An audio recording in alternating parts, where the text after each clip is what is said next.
சேர சோழ பாண்டியரின் மூவர் செம்மடியிலே தவழ்ந்து முச்சங்கம் கட்டியிலே தவழ்ந்து சேர சோழ பாண்டியரின் மூவர் செம்மடியிலே தவழ்ந்து முச்சங்கம் கட்டிலே கிடந்து பாவலர் நெஞ்சத்திலே வளர்ந்து பன்னிசை போர் மந்தத்திலே துயின்று தேனும் திணைப்பாடும் திகட்டாத தேனும் என் தெய்வ தமிழுக்கு அளித்திட்ட என் கம்பன் என் வள்ளுவன் இவர்கள் நூலோடும் நுகிலோடும் கூட்டி வளர்த்திட்ட தமிழ் எழுத்தாணி கல்வி எடுத்துக்கொண்டு களிமண் தட்டுகளில் கல்வெட்டுகளில் ஓடை சுவடிகளில் மூங்கில் பட்டயங்களில் காகித படிவங்களில் எல்லா காலநிலைகளும் மாறி நின்று 2000 ஆண்டுகள் தாண்டி நிற்கும் உன்னத மொழியாம் தாய் தமிழ் அன்னைக்கு வணக்கம்.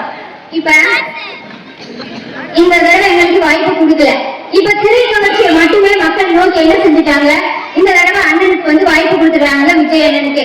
ஏன் மக்களுக்காகவும் மண்ணுக்காகவும் போராடுற தலைவன் உங்க கண்ணுக்கு தெரியல. இப்ப அண்ணன் மனக்காக போராடி இருக்காரு, மண்ணுக்காக போராடி இருக்காரு. இத்தனை நல்ல விஷயங்களை அண்ணன் என்ன பண்ணிருக்காங்க, நம் மக்களுக்காக பண்ணிருக்காங்க. அப்படிங்கிறப்ப நம்ம என்ன பண்ணிருக்கோம், ஒரு நல்ல தலைவனை நம்ம தேர்ந்தெடுத்திருக்கோம். ஆனா குழந்தைகள் முதல் கொண்டு பெரியவங்க வரை என்ன பண்ணிருக்காங்க, திரைக்கவர்ச்சிக்கு முக்கியத்துவம் கொடுத்து என்ன பண்ணிட்டாங்க, வாக்கு செலுத்திட்டாங்க. ஆனா போராடுறவங்க மட்டும் உங்க கண்ணுக்கு என்ன பண்ண மாட்டேங்கிறாங்க, அப்போதைக்கு தெரியல. இப்ப அண்ணன் சீமான் எத்தனையோ வழக்குகள் வாங்கியிருக்காங்க. ஆனா நாம என்ன பண்ணிருக்கோம், நம்ம குழந்தைங்களுக்கும் தலைமுறைகளுக்கும் நல்லது பண்ணணும்னு அண்ணன் நிறைய விஷயங்களை பண்ணினாலும் மக்கள் கடைசி நேரத்துல என்ன பண்றாங்க, அந்த திரைக்கவர்ச்சியை நோக்கி ஓடிட்டாங்க. மக்கள் ஒரே ஒரு தடவை உங்களுக்கான அரசியலை தேர்ந்தெடுத்து அண்ணனுக்கு வாய்ப்பு கொடுத்துருந்தீங்க அப்படின்னா உண்மையிலே நம்மளுடைய நாடு ஒரு பலமான நாடா இருக்கும். அண்ணன் நிறைய தடவை தற்சார்பு பொருளாதாரத்தை பத்தி பேசியிருக்காங்க. அப்ப மக்கள் தற்சார்பு பொருளாதாரத்தை பண்ணினாங்க அப்படின்னா விவசாயமும் நல்லபடியா மக்கள் மத்தியில பரவி இருக்கும், மக்கள் நல்லபடியா இருந்திருப்பாங்க.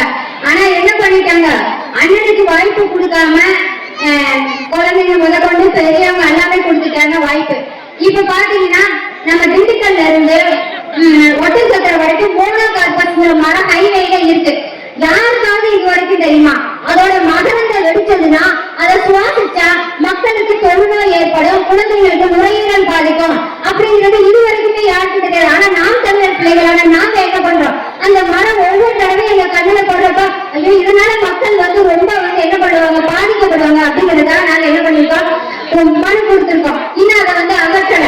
நத்தத்துல இருந்து ஒட்டுக்கத்திர ஹைவே வரைக்குமே இருக்குங்க அந்த மரம். வெள்ளை கலர்ல பூ போட்டு பாத்துட்டாங்க, மோனோ கார்பஸ்ங்கிற மரம். அதை கண்டிப்பா தடை செய்யணும். குழந்தைங்க எல்லாமே சுவாசிச்சாங்கன்னா அதனால தொழுநோய், ஹார்ட் ப்ராப்ளம் வரும்.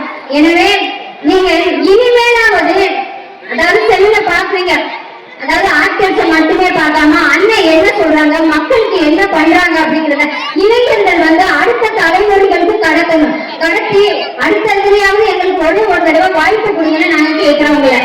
நன்றி, வணக்கம். நாம் தமிழர்.